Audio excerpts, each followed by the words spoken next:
welcome to this week's episode of the Good Luck Club podcast. My guest today is James Chase, Director at Chase Distillery and the Chief Potato Officer. Hi James, welcome to the show. Hi Simon, how are you doing? Good. I always like to start off the podcast by asking guests maybe to introduce themselves a little bit. Absolutely. So, well, thank you so much for having me on today.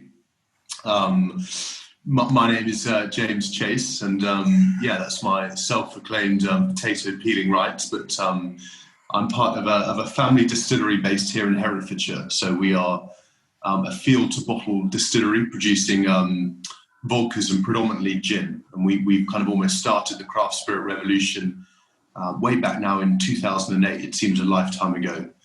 And I live in Herefordshire, which is, in my eyes, one of the most beautiful counties in the world. It's absolutely stunning here. Couldn't agree more. And so tell us a little bit about your journey. How did you end up doing what you're doing today? Chase is, like I said before, it's a family distillery, which I'm always immensely proud of. I think family companies in their own right are quite few and far between in these times.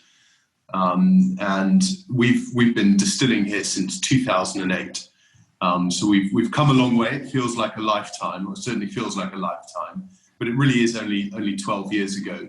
And we've been farming in this county for over 4 generations. So we're really well versed in growing and actually producing things from scratch, which again, I think is something so rare in a globalized world where, things can often get imported and turned around very quickly. So our family had been farming for 4 generations, and it was really my father who had the foresight to turn what we were farming as a commodity into an actual product, or something that we could make a margin out of, and something that ultimately we could survive as a family.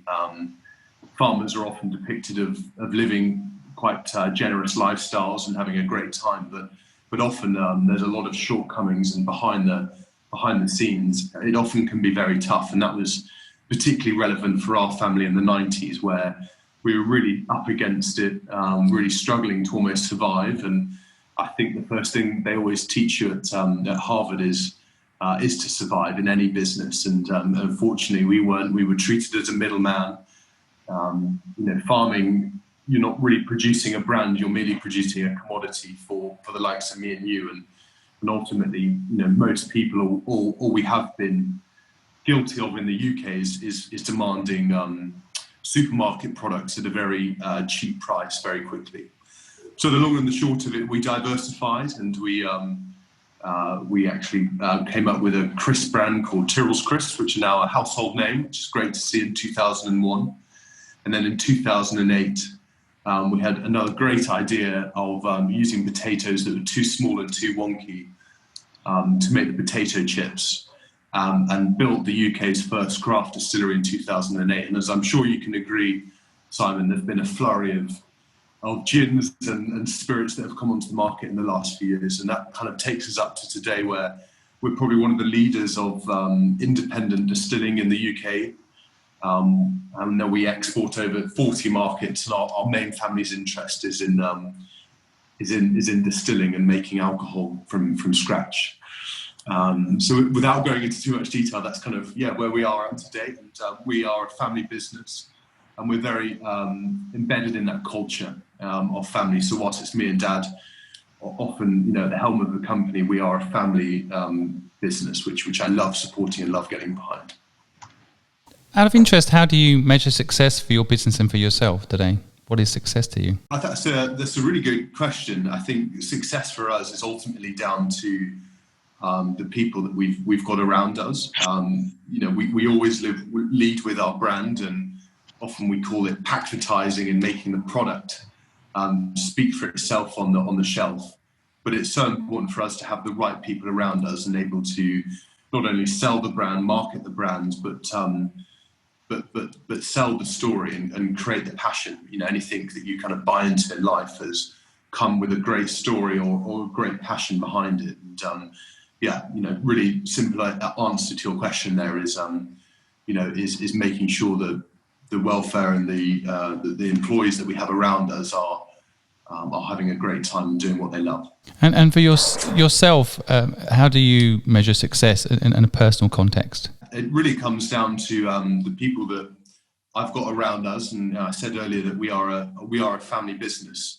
So for me personally, is making sure that we've got the great people around me, not only in business but my personal life as well, and making sure that they're happy, that they're content, and that I'm doing everything that I can do to make sure that they're excelling in whatever they're doing. Through listening, but also encouraging them to go on and hopefully do great things. And I think it's great having a brand to be able to do that. It allows, say, people working at Chase to be part of a great journey and a great a great journey for years to come, hopefully. I think for a lot of my listeners who dream of starting a business, I mean, it's interesting, this concept of working with your family. I personally had mixed results working with my family. I'm quite different to my brothers, and we've had our arguments because of business sometimes. But how has it been for you, and how's the experience been for you? And anyone out there might be thinking of starting a business. Do you think it's a good thing, or does it make family life more complicated? I'm not going to sit here and lie to you and say that it's all roses, every day. There's been really tough times. And there's been some, euphoric highs, which ultimately make it all worthwhile. But coming from a farming background, there's been a lot of, family arguments and breakups that I've seen with other farmers that have, potentially gone in, and brothers or sisters have gone into work together, and it hasn't quite worked. But where the distillery is concerned, if you look at any other great vineyard or distillery in history, they've predominantly been family run. And I think in the distillery's business in isolation, because there are so many different elements, to what we do as a company, from farming, fermenting, right the way through to accounts, marketing and sales. There are so many different roles within the business. It's been able to allow me and Dad to kind of, definitely work together, but gain skill sets in other parts of the business. I think where you see a lot of bust ups happen is it tends to be, very, very, very industry specific. But it definitely has had its challenges. But our name is above the door, and I think when we're working for a cause that's much bigger than ourselves, that ultimately makes it all worthwhile. So my brother is working with me as well, but he's on the farming side of the business. So because we kind of split up the roles and do what we're best at, me growing potatoes and him growing them allows us to work hopefully together quite well. I think that's actually a great insight there. I want the audience to pick up on, because I had similar experiences, that you can work with family. Sometimes you just need to give each other your own area of control and your own area of responsibility, so you're not necessarily crossing over and causing conflict, but complementing each other. I think that's so, focusing on your area. And then I love the point you just made about purpose, the bigger picture. So it's bigger than all of you, which is really interesting. And I want to ask you this question in particular because you're born clearly into an entrepreneurial family. But do you think entrepreneurs are born or bred?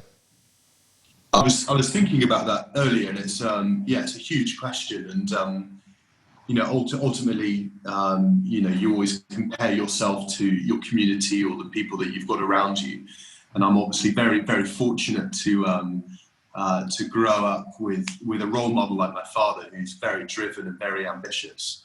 But I do know, some individuals that haven't been born into entrepreneurial families, but they've ended up being an entrepreneur themselves and taking that risk. But what my father really did instill within me was a great ability to work. And when we were going through the 90s, our family were in huge tough times, and it made all of us have that sense of getting up early and working as hard as we possibly could. So ultimately, I think you can be born an entrepreneur, but I think through certain circumstances, and I'll probably categorize myself with this, I'm very lucky to have an entrepreneurial father. I've definitely been bred into being an entrepreneur through that work ethic and through understanding that luck doesn't just fall on your lap, that you have to be bloody minded and work for it. Do you think you always were going to be an entrepreneur? Was it always that you were going to work in the business, or was it really very much up for grabs? Who knew kind of scenario in your upbringing? I think growing up and having businesses around me, I was always desperate to kind of get away from the family business to start with. And yeah, lots of different stories of always having a job or a side hustle when I was growing up. Even from the age of 13, I had my own pigs that I was taking to slaughter and doing a side hustle. And I think the older I've got, the more that me and Dad have a great friendly competition. And I think that competition of rivalry, I think is so important. Although it's very friendly, Dad definitely drives me every day. And I can't believe his work ethic really drives me and inspires me every single day. It's warming my heart. I've got a 3-year-old and I'm trying to figure out how to be a good parent. And if I can get to a point where my son's your age and says those nice things about me, I would say that's success. So it's wonderful to hear, James, really. And I know it's not easy. Talk about your mum a bit. How does she play? How does it play out for you? Mum was very supportive. I think mum really, looking back on it, she was very supportive of me playing sport and getting away with it. I think, building, household brand, growing up within Tyrrell's, our family were under immense pressure. And that was often diluted by my mum being able to, go to play sport or encouraging, us to take up other hobbies, to take our mind away from it. And I think that's like true intelligence where, you can be immensely stressed and on competition, but the ability to take your mind off things and to focus on other things that will enable you to ultimately be stronger back in your job again. I think mum's really good at that, and often the silent partner in the whole business. But she's very supportive of all of that growing up. And from a farming background herself, I think long days and early mornings are evident in instilling that within us. I think it's one of those things that underrated sometimes as a reason businesses succeed is your partner in life. If you get the right partner in life, it's the foundation to everything. I don't know any entrepreneur that succeeded that didn't have support from their partner. You need that understanding of who they are. And I can imagine farming life. I mean, you said 4 generations. That's amazing. It sounds like there was 2 generations where they were farming, and then the 3rd generation, I'm assuming, was your father, right? And you're the 4th generation. So how absolutely. Dad will say the story a bit differently, but there's lots of farmers that go on to inherit thousands of acres and ultimately go into a great one. Dad wasn't born into a huge farm. Almost had to buy the farm off Granddad and work immensely hard for doing it. So it's I think ultimately we were farmers, but definitely not at the scale that you see these other ones. And from that by generation, he's been able to turn something around and not just focus on on the farm itself, take inspiration and ultimately innovate and do different things. Yeah, I always say build a brand, not a business, which is exactly what you guys have done and are doing, which is impressive. But I think it's interesting you say there the history of family. I always find interesting to kind of bring you where you are today. Your father had to buy the farm from your grandfather. Maybe that also creates an element of appreciation, just another level. Sometimes if people are just given something, it's not as much fun, frankly, and then if you've earned it, right? So that the whole concept. So when's your father sending you the invoice for the business? I think we're in different times now. So. Of course, different times. Yeah, no, it's interesting though, isn't it? It's very interesting. I'm sure that whole conversation with his dad at the time, your dad's dad, was a pretty interesting conversation. What would it like to be a fly on the wall on that conversation? It's definitely. Yeah, there's that saying I heard the other day of one generation makes it, the next maintains it, and the third one spends it. But I'm fascinated by these family companies that have lasted for generations, and and ultimately it starts with that brand and that product first, but they've made sure that their families, were involved and they passed on the company for generations. I think that'd be my ultimate test, whether, we can make a legacy from this and we can keep something, going and building trust in the next generation. Yeah. It's the generation after you have to worry about. I mean, I have the my 3-year-old. I mean, I have this whole conversation with him. He's 3 years old, but he outwits me all the time. But he basically has this whole thing about like, I want to buy this, Daddy, like a Mr. Men book, and I'm like, he's like, he doesn't have any money. I'm like, you don't have any money. How are you going to buy it? He's like, well, just get it from me, Daddy. I'm like, well, why? I don't really like Mr. Men. You know, we have this interesting discussion around just get me something, you know, versus how are you going to earn it? And it's only 3. It's instant gratification. Yeah. Yeah, I mean, it's interesting, isn't it? How did your father bring you into the business? It sounds like initially you were competing with each other somewhat, and that was a good training to kind of see, you know, your entrepreneurial spirit was clearly there. But how did it just one day click into your working together? Did it just happen, or did it happen naturally? I think so. I was desperate to actually get away from him, and ended up getting a job in London, and I was like desperate to go from there. But I think I always had this kind of burning in the back of my mind of, you know, not a weight on my shoulders, but a way that I need to go out into the world and learn something to be able to bring back into it. But he's a very positive person, and I think it's almost that American, you know, he's not American in the slightest, but it's that American nature of being positive and inspiring somebody. And I think I take huge inspiration from that.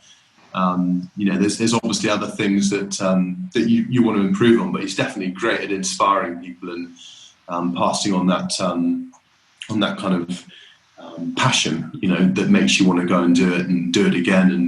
And hopefully we'll talk a bit later about other things that, you know, I'm trying to do now in the company to take it forward. And you know, companies can't stand still, and that's where, you know, we've got to constantly innovate now, especially in this world, and progress our mission of doing things a lot quicker, because it's amazing how quickly things are running now.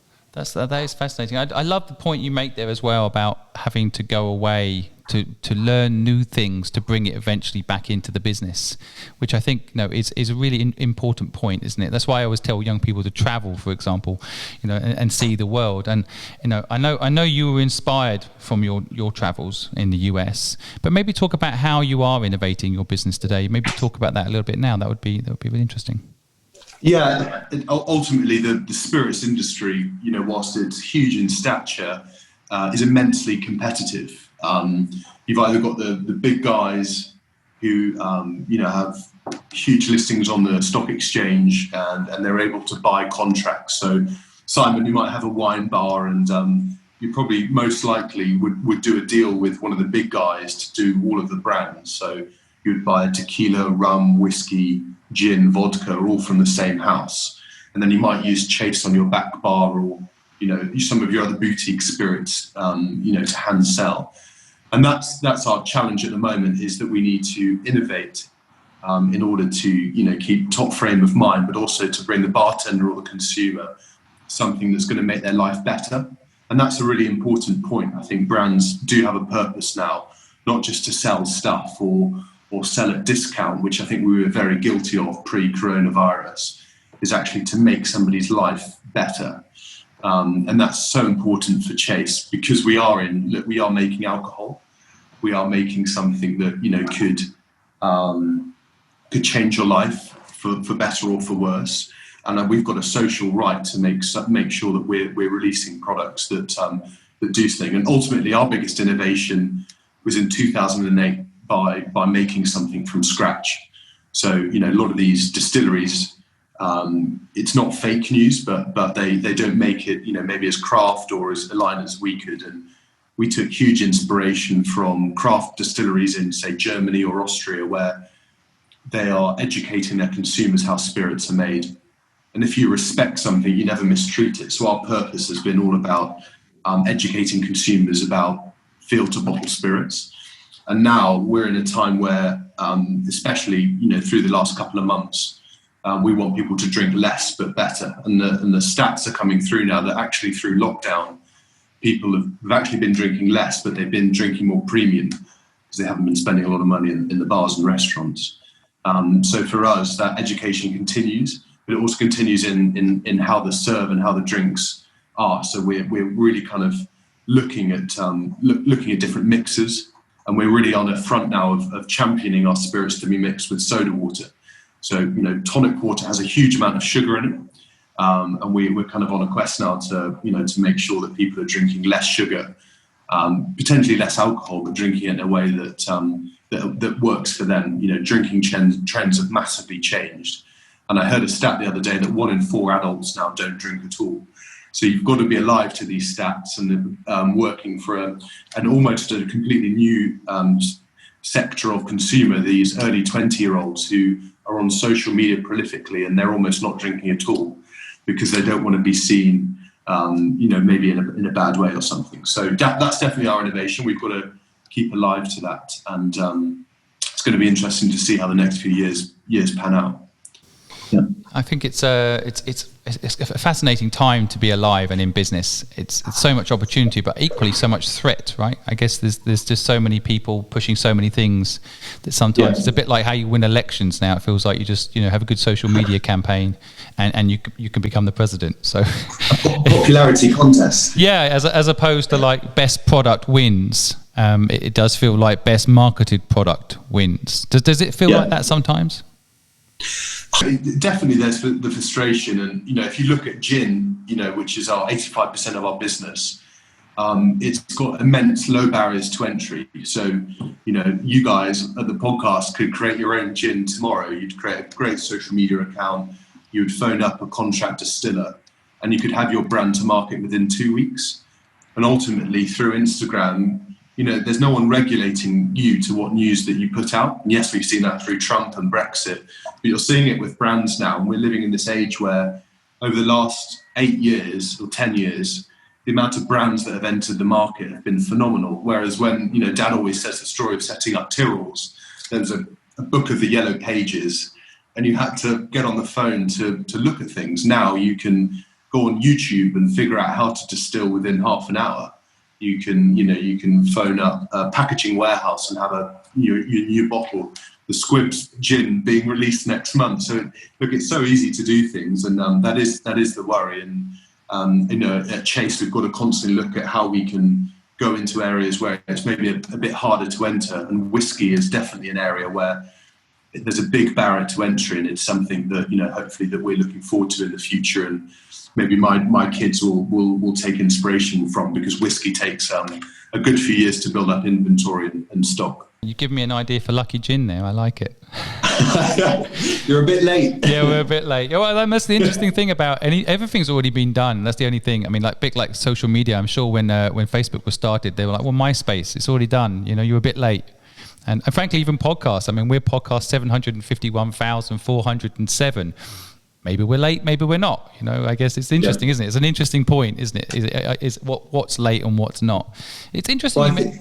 Well, go ahead, please. Go ahead. Yeah, I think if you, that's a great point for a lot of your listeners as well, is like, no matter how good, there's always this story that we talk about. We were trying to launch our brand in America.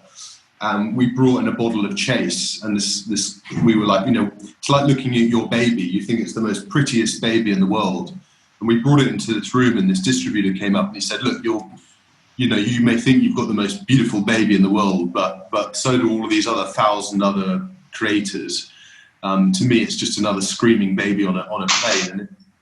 And I think in life you've got to be early on in a trend. And we had the foresight to get in early in 2008. And whilst we think we've got a great brand and product, timing is definitely so important. And that'd be one of the biggest lessons I think that we've known at Chase. Well, actually, on the subject of building a brand, not a business, I'm personally, I don't drink alcohol. Actually, at 15 years old, I had one drink of gin, ironically, and from that moment onwards, the next day I said to myself, I'm never going to drink again, and I didn't ever drink again.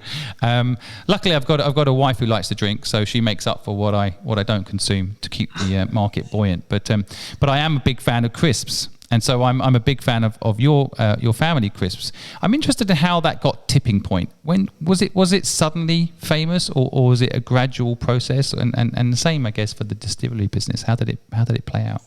Yeah, I think Tyrrell's was definitely first mover advantage. I think there was Kettle Chips were the only large crisp company at the time, and I think there was an amazing point where there was a Tesco's story that came out, and we love Tesco's today. We trade with them and we work really well with them. And there was a story where they wanted to take on quite a few ranges of the crisps, and my dad said at the moment the business isn't ready, so he politely declined for the listing into Tesco's.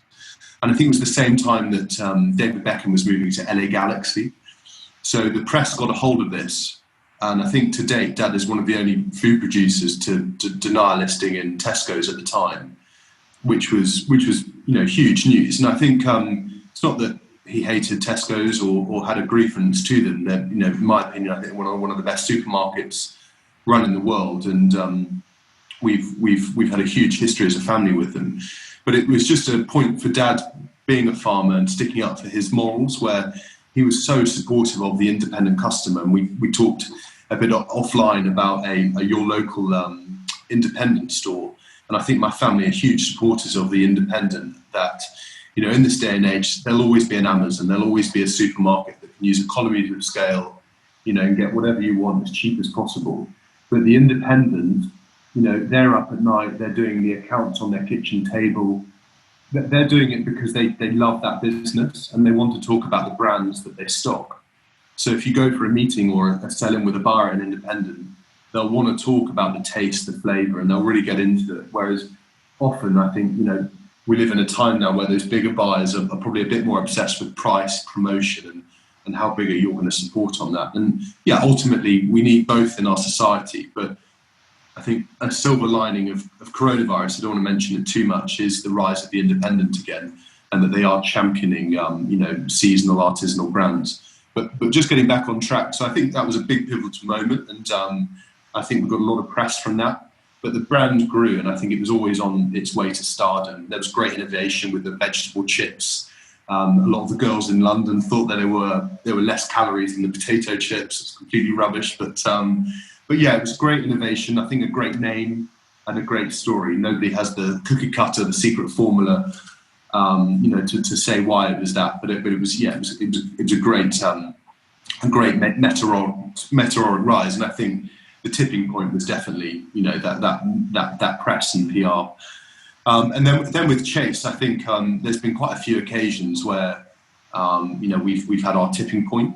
For me, we won the award originally for the world's best tasting vodka in San Francisco, which is like the Oscars of the spirits world. And in 2010, I remember I was doing a tasting in Jerry's in Soho, which for me is the best wine shop. If any of your listeners are in Soho in London, pop in there. It's Alan and the team there do a great job. And I was doing a tabletop tasting, liquid on lips, as we like to call it. And a builder came in with a copy of The Sun. And Dad was on page 4, going, the English beat the Russians and the Polish at their own game. And we got great press coverage from that. And there's been a lot of, different rises from them, our gin, getting on BBC News. And, we've had some lovely press and stories, but there are always these moments where we get worldwide or national coverage, and you really, really kind of see the bar go to the next level. And I think, it's been great to be at the forefront of those times, and for our team here to be, in that moment together. It's fascinating. Yeah. Another thing I want to pick up for my audience there is if you're when you're saying no to certain opportunities as an entrepreneur, that's actually really hard. I just imagine that conversation for your father. That opportunity is so huge, but to say no in a way is also what brings you success, right? That's a really interesting nuance to it. Oh, definitely. And look, Dad will give you 50 ideas within the first 10 minutes of meeting him. I just had a call earlier about looking into growing blueberries on the farm. Great margins, they grow well, and full of antioxidants. And it's these opportunities that you've got to look at and have a sounding board of. And you're right, I think it is hard to say no, but you'll often find the best entrepreneurs or the best business leaders have a great ability to say no. And it's often that there's this pretext that, entrepreneurs say, yes to everything. But I think actually some of the best guys out there will take the calculated risks of doing the right thing. And they take those risks because they understand the audience that they're going into. So, blueberries, will that be a great result for us? Do we know exactly what we're getting into? But ultimately without risk, there's no reward. And, that's the billion-dollar question, isn't it? Where you end up taking it. But it is hard. It is hard saying no. And especially for a brand like Chase, where we are £30, £35 a bottle on retail, we are a super premium brand. We've got to look at all the opportunities to make sure that we uphold that price point, because our way of distilling is so meticulous. It's very expensive, and we've got to make sure that we never undercut ourselves or end up in the places where a 5-star bartender might not want to get behind the brand because it's suddenly in the wrong hands or the right people. So it's really interesting, and like I said to you before, there's no cookie cutter way of doing things. It's a constant review and judging and involving the team and involving other people in this decision. It's interesting, the culture I lived in Hong Kong for 20 years, and every time we ever do a deal in Hong Kong, the people want to sit down and have a drink with you. And so I remember I lost this deal once because I don't drink. And I wouldn't take a shot with the person that wanted to give me business, and so there's a real culture around it. But you mentioned earlier you pushed into the US, or are you distributing there now? I'm assuming. And what about China, for example? What's your view on markets like that? So America is ultimately you've got to be playing in that market to do it. It's very saturated, I moved out there last year to push our sales, and the USA is our biggest market. There are moments in the mornings where I wake up and did I regret that decision of going to America? You look at the Asian market and how it is developing, and yes, there's been upheaval in Hong Kong and everything else, but it is a market that you simply can't ignore. You've witnessed it firsthand. There's some statistics out there like China. Between 95 and 98% of all of their spirits are domestically made. So it's a category called Baijiu, which is actually there's certain brands of Baijiu that are actually bigger than Diageo, as a company, and we've never heard of these brands. So whilst the market seems huge, culturally they are so different from us, and that kind of 5 to 3% of the market that's left, most of that is Scotch whiskey, Johnny Walker really taking up market share, and then it filters down. So in terms of America, where it is a huge prize for gin and vodka, and especially British gin because it's so good. Asia, definitely huge potential, but the actual trend for drinking gin and vodka is so small. But places like Hong Kong are certainly making it more appealing. But again, you're seeing great barriers to entry. And we've got a great family-run distributor down in Hong Kong called Jebsen's, something like third or fourth generation. You'll love this. They were one of the first guys to bring in the Porsche cars into Hong Kong, and a Dutch family. They've then started to import everything, and they built up a super premium wine and spirit following. And it's been interesting to work with them, but it is very small. The amount of bars or volume that you can do in the Asian market is small. But hey, who knows? In 10 years' time, we could look back at this podcast and say, you should have been there. You should have been working it harder. But limited resource, and we can only do so much. I know 10,000 of my listeners are in Hong Kong, so please go out and buy the product. And increase Jebsen's profit. Everyone in Hong Kong knows Jebsen's, by the way. Yeah, their history is amazing, and they started small and grown into this amazing company. So you've got a good distributor there, and it's fascinating to hear. Though, I mean, it sounds like you have got the product out in lots of markets. Again, thinking about my listeners that have businesses that want to expand. What's your strategy on expansion? Is it find the right partner then expand, or is it what you just described? I think with market share opportunities. I have this conversation with Dad quite a lot, and the rest of the guys, that there is this almost need. You open up LinkedIn in the morning and you've got a feed of somebody from India, somebody from Germany. We are a globalized world, and there's this absolute temptation to be everywhere, and definitely it's helped Chase out getting into these markets earlier. Places like Italy, Germany and Spain, if we'd have tried to get in with the same distributor today, it'd be almost impossible, because I get these stories of all the time of our distributors their office desks are full of people sending them gin bottles every day. They're absolutely saturated. So definitely it was great to get in early. But ultimately, I think any advice on that is make sure that you're absolutely rocking in your home market first. Because if you've got no presence in your home market, I think it's very hard to articulate that around the world. And whilst you might be lucky and get some different wins, I'd always give the advice of make sure that you 100% got every kind of four corners of your own market covered, and then look a bit further afield. That's good advice. It's definitely interesting thinking about expansion generally. I mean, today, what's your expansion plan? How do you see things scaling further? So yeah, we're at that very interesting crossroads where we've got to understand the market share that we can get to, and a lot of people will tell you that the UK market for gin is saturated. So we need innovation in, and that's going to be incredibly important for the future of our company. So for the last 12 years, we've pioneered field to bottle vodka and gin.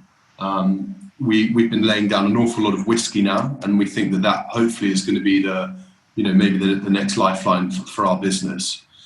And we've got to make sure that what we're doing, we're still making a margin to be able to attract and invest. And we are a long-term business, and a lot of short-term business owners wouldn't even think twice about sustainability measures. So on the farm here, I'm sat on the farm here in Herefordshire, we've invested an awful lot in biomass boilers, which for those of you who don't know, and I'm certainly very new to it as well, that burn up wood and convert that wood chip into energy or heat. And that heat then powers all of our stills. That amount of money that we spent on those biomass boilers, it's not going to flow back into our profit and loss straight away. Absolutely not. But what it will do is give us, the green credentials that people will know that when they're drinking Chase, they're drinking something that is less reliant on fossil fuels. And over the next 5 years, we want to be net zero on carbon emissions.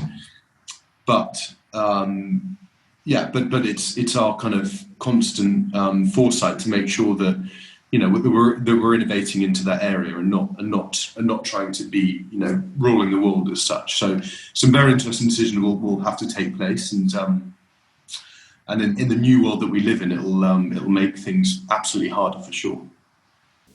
I guess it's also a large part of it is about sustainability, isn't it? So I go to New Zealand a fair bit, and when we arrive in New Zealand, there's a strawberry field that you basically go to, and they make you strawberry ice cream instantly there. We always stop when we get to the airport after on the way home. We always stop there, and it's always interesting talking to the owners because I always say you can put this in a box and sell this worldwide, and they're like, there's not enough strawberries to do that. And they've got queues around the block for people just queuing up for the ice cream alone. So. And that's location as well. Nothing will take, away from that journey that you've got to get to that, those strawberries. And much like for Chase, tourism is going to be a really big part of our future here. And we had about 10,000 visitors to the farm last year, which most of your viewers probably won't know where Herefordshire is. But over the next 20 years, we want to make tourism here amazing. And they come to you, to us, like the same emotion that you went to New Zealand to get those strawberries, that you come to this farm and you see something firsthand. You see actually where it's been grown and made. And as a farmer, I think that's so important for us to continue. I completely agree. And I know every single Londoner I speak to right now is talking about either buying a house in the country or going to the country. So people are about to descend on you in large numbers. And in places like San Francisco and California in particular, there's a huge culture around going to a vineyard, for example, and spending the day, right? So it absolutely makes sense that's a big part of your future, especially domestically. I can see it, as well as farms for that matter. I mean, I'm a big fan of Dalesford farms and brands like that. Again, for my listeners overseas, these are well-respected, family-run farms that have reinvented themselves, right? So it's definitely interesting. Do you think, just looking at your history as a business, do you think luck has played a role? We are the Good Luck Club podcast, so sometimes we have to talk about luck. But how do you feel about luck? Is it something that's played a part in your life and your business? Yeah, I think fortunate to me, I was incredibly lucky to grow up in the house that I did, and whilst we've had very tough times, We've been born into great prosperity, and I'll always be immensely lucky for that. But do you it's that added question of do you create your own luck? And ultimately, going back to the farming side of things, I think it's the ultimate hard work. That's when I look back at the lucky moments that we've had with Chase, or my personal life, or with with Tyrrell's, is the fact that we've worked very hard at that, and we've been alive. Live to all the changes that are forthcoming, and because we've been there, because we've been in the deal or in the moment, we've been included in the discussion and not missing out on the deal, which is very fortunate. But yeah, definitely that hard work, and I think farmers up and down the country, the big silver lining now is there's this newfound respect for farmers, and they put in a lot of hours, and it's great to see that come true. Yeah, I mean, I've noticed a theme in all the things that you've mentioned today about, from making the bartender's life better, supporting independent businesses, caring about your team as your kind of measure of success. That's a really unique selling point you have there, because I think so often people get sidetracked with making money or building a client base, but actually looking after your people. You've got a great differential there, if you ask me. I'm interested in your education personally, James, and how it affected you. And do you think education is helping entrepreneurs, or do you think it's hindering them? Education in terms of your schooling? Exactly. Definitely. I was chatting to somebody about this last week, and we kind of got to the conclusion. I got to the conclusion. I think that you could go to any school in the world, be that a comprehensive or say the upper echelons of say someone like Eton, and this is very topical at the moment with everything that's going on. But I think if you've got a great year around you and great people that give you great drive and give you great confidence is very important. I think that's so important. So I fully appreciate, there's definitely different standards of schooling up and down the country. But for me, it's all about, the year that you had or the people that you had around you. So for me, very, very tough growing up in the 90s, and I went to a local school in Hereford, and I had some great local farmers and farmers' sons and different people. And then for my A-level, I went to a boarding school in Cheltenham for my last years, which is fantastic. And it was actually one of my kind of first things that I got away from Herefordshire a bit, and I was incredibly generous, and that's why I then started to see a group of individuals around me that came from completely different backgrounds around the world. Obviously, being a public school, it was it was private education, so I think I was very fortunate in then all the abilities and studies that I had, and then leaving school, I was again, whether you could say this lucky or unlucky. I was probably one of only 2 or 3 people in my whole year that then didn't decide to go to university. I think I grew up in a family that probably weren't so keen for me to go off and get a professional degree. And whether I ever have a regret in not going to university, you'll always have that question. I think you'll always regret something if you didn't go and do it. And say in life, you should never have any regrets. But I was desperate to escape to London and to go and get a job, and I ended up basically in a estate agency in London and doing commercial property, which I learned a lot, and I was great that I just wanted to get working or get into society, and it was a time that there was a recession going on, and there was lots of components to that. Would I send my kids to university? I don't know, and I think we're going to be in very different times soon, but all I did know that, from my education experience, that I had a lot of individuals around me that are still very close friends. A couple actually work in Chase now, and I'm very, very lucky to have met those individuals. And I think if you get anybody like that, 1, 2, or 3 people that you've met through education, keep a hold of them, because they'll always be inspiring throughout life. I think that's such a wonderful takeaway and so true. I think in any school in system can be bad, but if the people around you are good, they can make all the difference. I think that's true in business too. A bit like the philosophy you've got within all your business elements. Have the good people, have the right people around, and look after them. I also just want to highlight anybody out there that bullies, for example. You should be careful who you bully, because one day they could be your boss. So don't bully, but equally, it's fascinating that you build a friendship, a relationship with these people, and then they end up working with you in the business, which is amazing, I think. Yeah, it is a fascinating time, as you say as well. I think education is changing anyway, but it is for me. I worry about university in particular and the debt that people build up, because I worry it doesn't, unless you're going to become a doctor and you need a certain education to do those things. Entrepreneurship gets stifled. I know quite a few people that should be entrepreneurs were kind of forced to go into university, got into debt, and now they have to get a job to pay it off. It's amazing that you weren't pressured into going to university or any of those things. You were given the freedom. Was that how it was, or did your parents want you to go?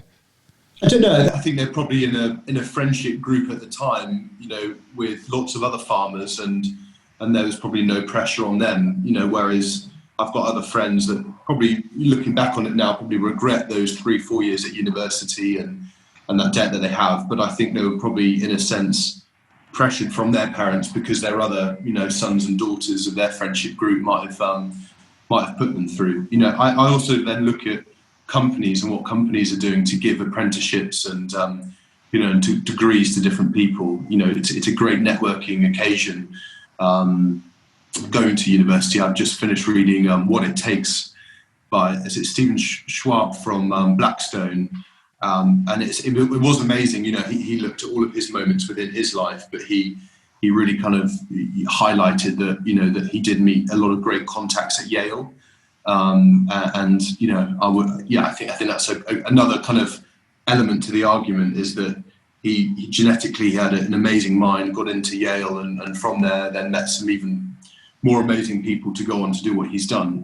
We're not in here to talk about comparisons, but yeah, I think I was very lucky in that sense not to have those parents that push me. But there is some days I probably wake up and say, well, I wish I had the mind to have gone to university and had those 4 years to study about things that might not be that relevant in today's world, but certainly find interesting, and to meet relationships that would potentially last a lifetime. And those business, we're on a business podcast, those business universities, gosh, you'd especially Harvard, the Yale, Stanfords, you'd meet some interesting people, going to those and then leapfrogging into life with those contacts is certainly amazing. Absolutely. Yeah, I know exactly what you mean. I've got a friend who went to Harvard. That's all I need. I didn't need to go to Harvard myself. It's like I don't need to own a boat. I just need a friend who owns a boat.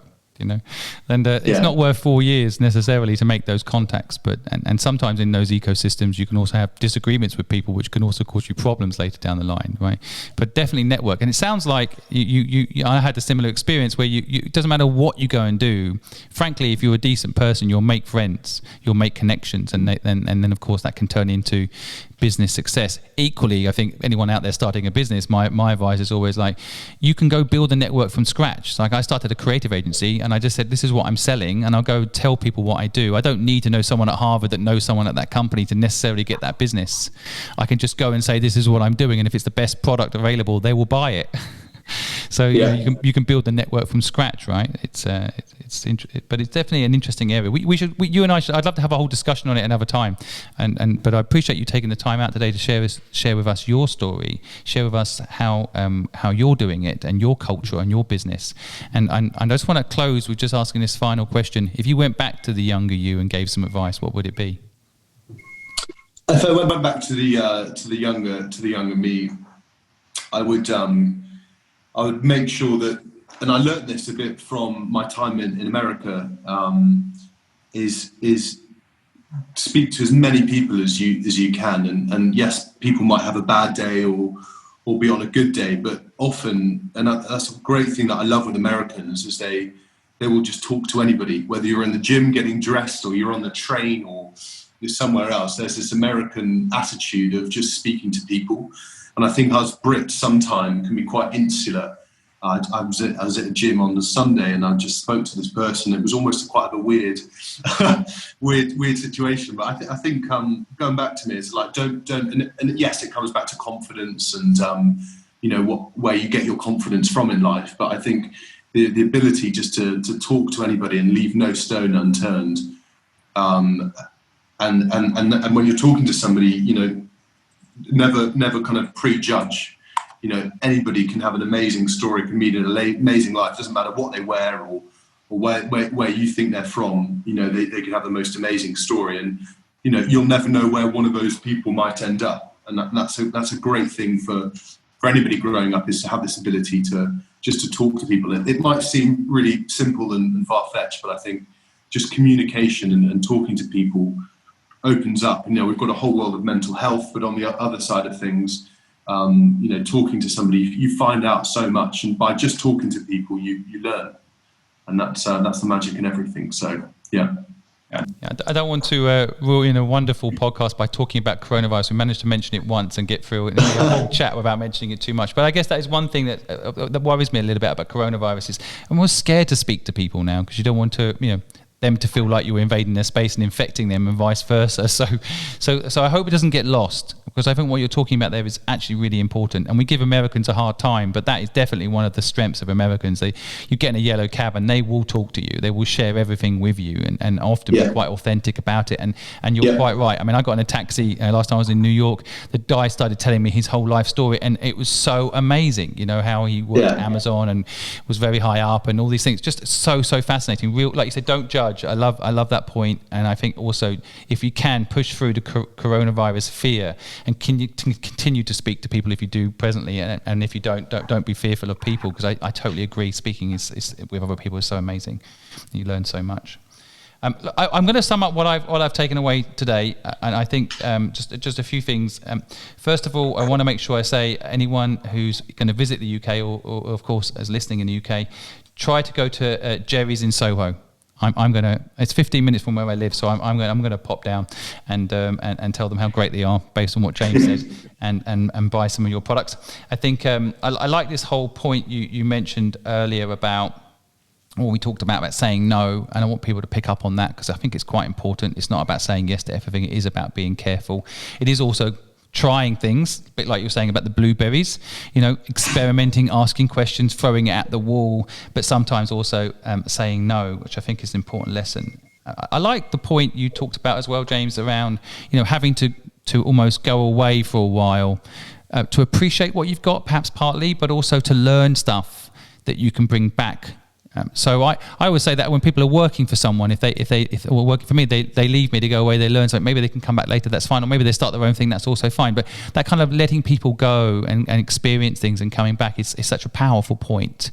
And I think that's true for anyone out there. Any parents right now perhaps are trying to make their children work in the business, maybe let them go, and they might come back with knowledge you didn't even know you needed.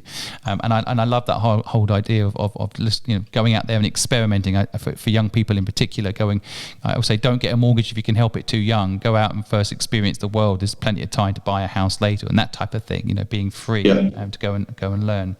I think I like the point about focusing on your area. So if you're going to work with family, and make sure you've all got your own area. I think this is very important in partnerships. A lot of co-founders, people start businesses together. Ideally, you have two different skill sets, or at least two different job roles, if two different skill sets isn't possible. And I think purpose in your business is so important.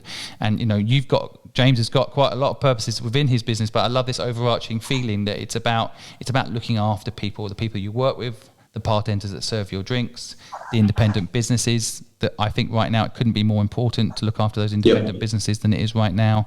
And I think, like you said as well, James, and I want listeners to really hold on to this, that if you're thinking of starting a business, now is the time. It might seem crazy, independent trader starting a business, but I actually think there's a huge opportunity in that, as James has highlighted, and I want you guys to pick up on that. Now is the time to start a business, and you can be an independent trader, you can be a family business, and not that you will beat the big boys, because that sounds a bit aggressive, but you certainly have something unique to offer if you're an independent trader. And I see the shop that we talked about, James and I talked about this offline, so you guys maybe didn't pick up on it, but there's a shop at the end of my street that's independently owned for the last 15 years, and the person that runs it absolutely loves it. He loves running a small business, and there's nothing wrong with that either. So definitely not only want my listeners to think about starting their own business, but supporting independence right now, as James and his business is doing, just really gets to me, and I totally agree.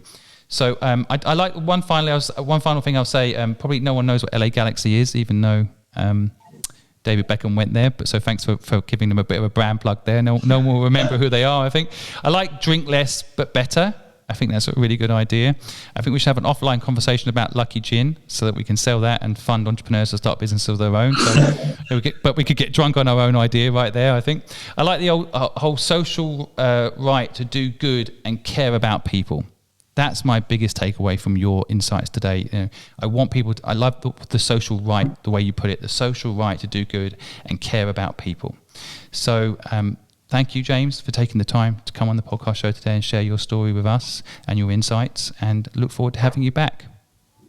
Thanks, Simon. Cheers.